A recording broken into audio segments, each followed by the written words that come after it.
I've recently written a blog article called Death by Website, 5 Website Design Mistakes to Avoid. These are really common mistakes, and they are company killers. The worst thing you can do is send all these people to your site, hoping to sell them.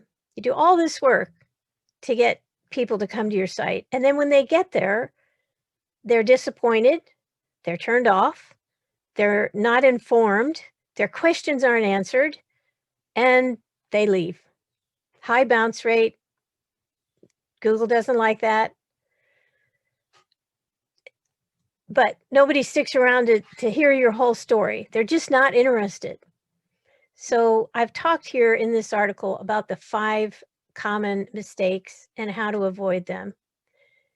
One of them, speaking of Google, is that you need to write for Google and for your customer.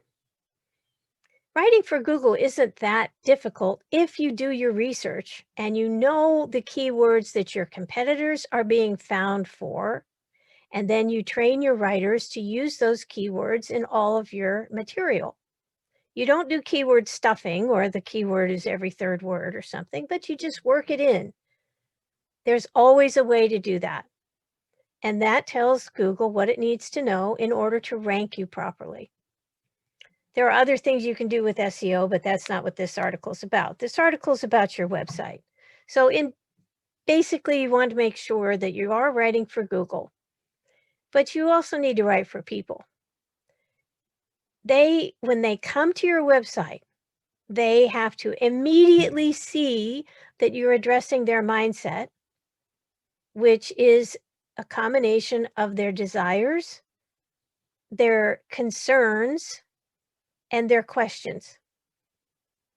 You need to be right there the minute they come in, the second that they come in, because as we all know, now that we live in the cloud, we go into a site, and if we're not satisfied, if we don't see what we're looking for within a couple of seconds, we're gone. It's just sad that people spend all that money, and then people seldom go back to that site because they saw that they were not satisfied.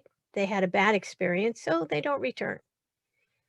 You don't want that to happen to you. So take a look at this article, Death by Website, 5 Website Design Mistakes to Avoid. I spell it out. I always write very practical, take it back to your office, use it right away advice based on years of experience. I've been working on websites since 1994, since the web became the web. So there's a few things there that you can learn. And I also interview customers all the time for my clients. So I know what the buyers are thinking and what turns them on and what turns them off. So good luck.